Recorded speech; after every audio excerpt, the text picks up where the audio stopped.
With our implementation of hook field info in place, Drupal now knows that we want to provide a new field type.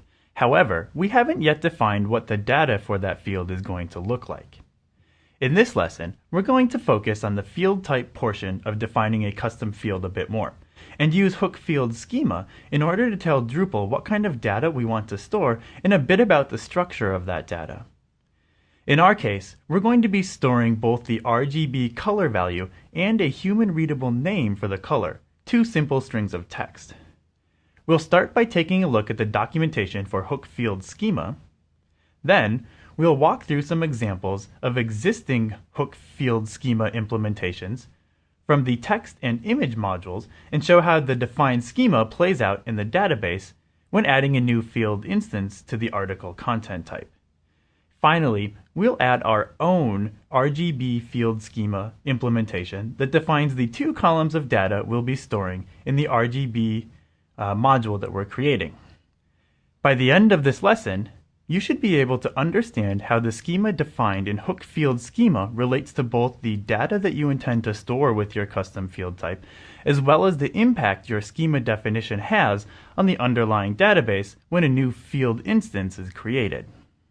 We can start by taking a look at the documentation for hook field schema. I've pulled it up on api.drupal.org, so we can look at this here. Hook field schema defines the field API schema for a field structure. What that means is it defines the columns that will be created in the database table that stores the values for our field. If you read under here under return value, hook field schema returns an array, and that's an associative array of columns and indexes. The columns follow the schema API mechanism for defining a column. So if you've ever implemented hook schema in a module before, this should be fairly familiar. You're defining each individual field, except for we only need to define the ones that are specific to our field type, and Drupal will handle creating the rest of them for the table that stores our field data. Think about an image field, for example, and it's storing multiple values. We might need to store multiple columns of data. In our case, we're going to be storing the hex value that someone enters and the human readable label or color name associated with that hex value. So we're going to be defining two columns. If you're not familiar with the Schema API column specifications, you can take a look at the documentation for that. That documentation is located on drupal.org/developing/API/schema. If you scroll down the page a bit, I generally go to the schema data structure bit here, and then from there to the schema reference page. On the schema reference page, the part that you're most interested in for creating a hook field schema implementation and defining those columns is what's under the fields section here. Fields and columns kind of being interchangeable in this sense. We can define things like the type of data that our column should be. So are we creating a variable character column or an integer column? What's the default size for the column? Should it have a default value? Should it be allowed to be set to not null? And so forth. Let's take a look at the image modules implementation of hook field schema so we can get a sense of how this plays out. Over on our site, looking at the code, I'm going to open up the image module that comes with Drupal core. So I'm going to go to modules, image.install.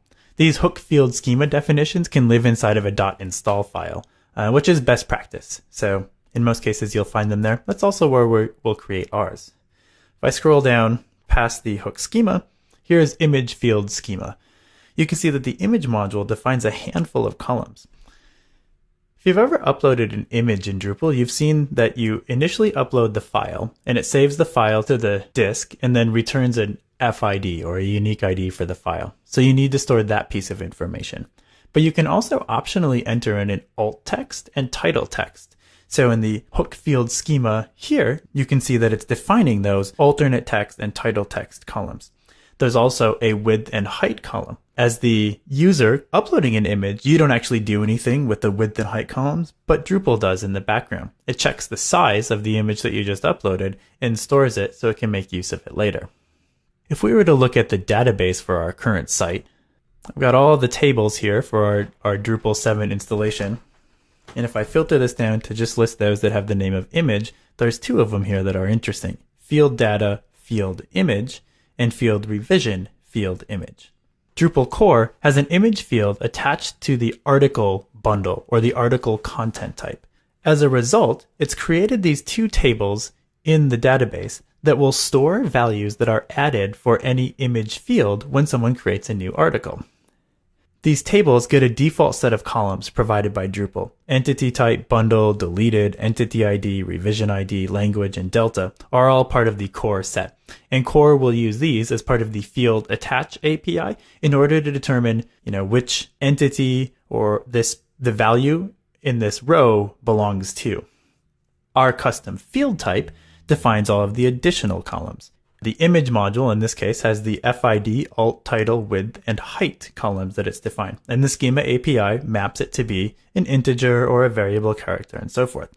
You can see each of the column names is prefixed with the name of the field that was defined by the person who created the field using the field API. Let's go ahead and implement the hook field schema inside of our RGB module and start adding our own columns.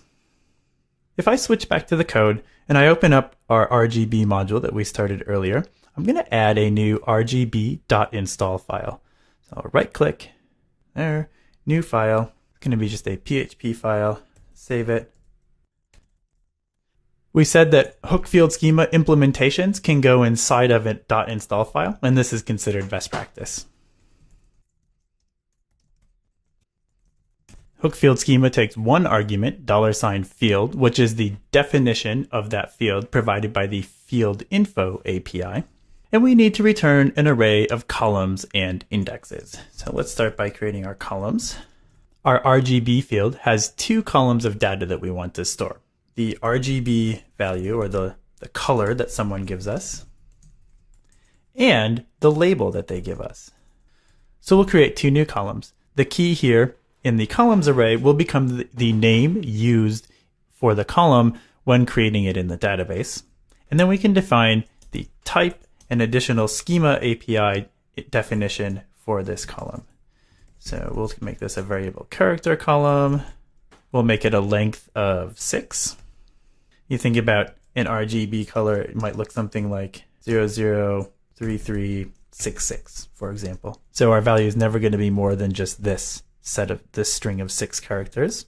And we'll say that this field can be false because it's possible for someone to create an article with a color field attached but not provide any value for it.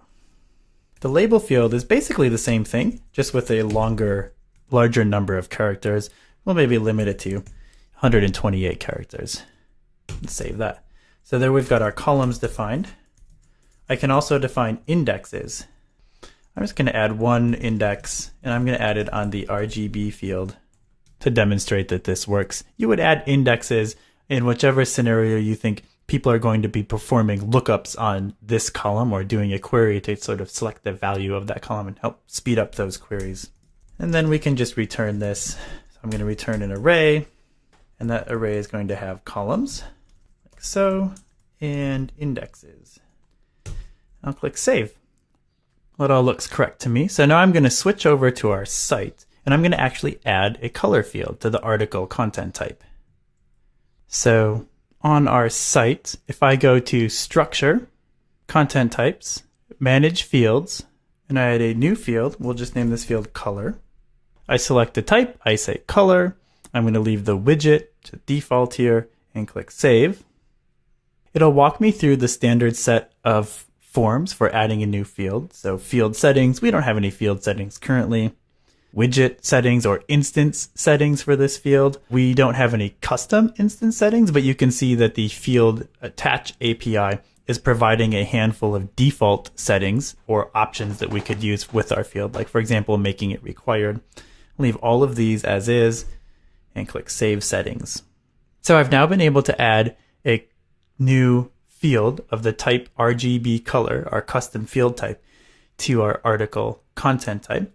If we switch over and look at the database for a second, refresh, I filter the list of tables down to just those that have the word color in them. You can see this new table was created for our field when we added it, and it's got two columns, RGB and label, and they match the Schema API definition that we provided for those fields.